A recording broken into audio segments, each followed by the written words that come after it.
Haryana, as per the orders of the Election Commission of India, the special intensive revision is going on since 28th of October. The distribution of forms have been done and currently collection is going on. So for the purpose of proper filling of enumeration forms in proper format, the following instructions may be followed by the electors.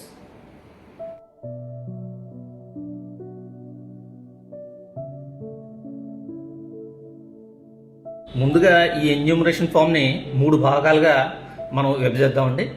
అందులో voter ఎవరైతే ఉన్నారో వారి వివరాలు already pre printed అంటే ముందుగానే ముద్రించబడి ఉంది. వారి vote, వారి పేరు, వారి ఫోటో అన్నీ ఆల్రెడీ ముద్రించబడి ఉన్నాయి. వారి కొన్ని వివరాలు మాత్రం పూర్తి చేస్తే సరిపోతుంది. అందులో పుట్టినరోజు, వారి ఆధార్ నెంబరు, మొబైల్ నెంబరు, తల్లి లేదా తండ్రి పేరు, వారి ఓటర్ వివరాలు ఉన్నట్లయితే ఆ తల్లి గారి ఓటర్ వివరాలు, జీవిత భాగస్వామి వారి ఓటర్ వివరాలు. ఇది బేసిక్గా అందరూ చేయవలసిన టేబుల్ అండి. ఇది టేబుల్ 1 అనుకుందామండి. కింద 2 టేబుల్ ఉన్నాయి. దాన్ని ఈ ఓటర్ సంబంధించి 2002లోనే SIR 2002లోనే ఓటు ఉన్నట్లయితే వారి వివరాలు లెఫ్ట్ సైడ్ అంటే ఎడం పక్కన ఉన్న టేబుల్లో పూర్తి చేయాలండి. అది టేబుల్ నెంబర్ 2. 2002లో ఓటరు ఉన్నట్లయితే ఈ టేబుల్ నెంబర్ 2 మాత్రం పూర్తి చేస్తే సరిపోతుంది. టేబుల్ నెంబర్ 3గా దీన్ని పరిగణించి దీన్ని పూర్తి చేయాల్సిన అవసరం లేదు.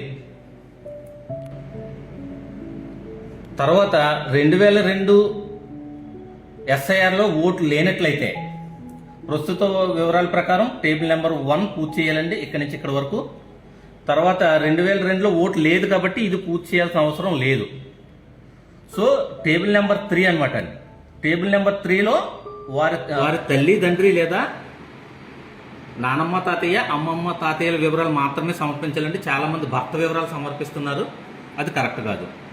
2002లో కానీ మీకు ఓటు లేకుండా, లేదా 2002లోపే మీ బంధువులు ఎవరికి ఓటు లేనట్టయితే, అంటే బంధువులు అంటే తల్లి తండ్రి, అమ్మమ్మ తాతయ్య, నానమ్మ తాతయ్య, ఈ 6గురికి కూడా ఓటు లేనట్లయితే ఈ టేబుల్ మాత్రం పూర్తి చేసి డిపార్ట్మెంట్ వారికి అందజేస్తే సరిపోతుంది.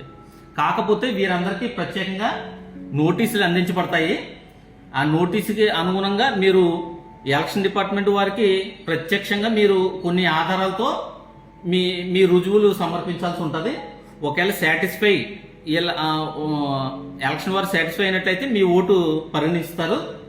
లేనట్టయితే మీరు ఫామ్ 6 అంటే కొత్తగా ఓటర్ కింద మీరు ఓటర్ నమోదు చేసుకుని మీ వివరాలు సమర్పించాల్సి ఉంటుంది. చివరిగా చెప్పొచ్చేది ఏంటంటే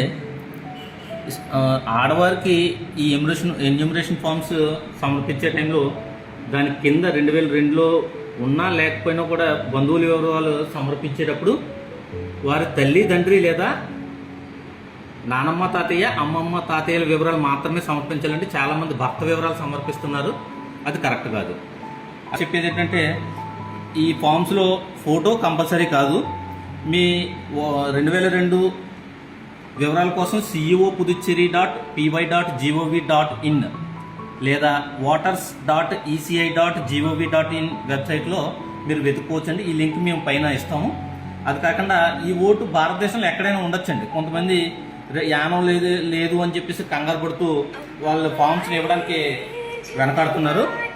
ప్లస్ ఇది వీలైనంత తొందరగా BLOస్కి మీ ఫామ్స్ సమర్పించినట్లయితే ఈ ప్రాసెస్ని విజయవంతం చేసిన వారు అవుతారు.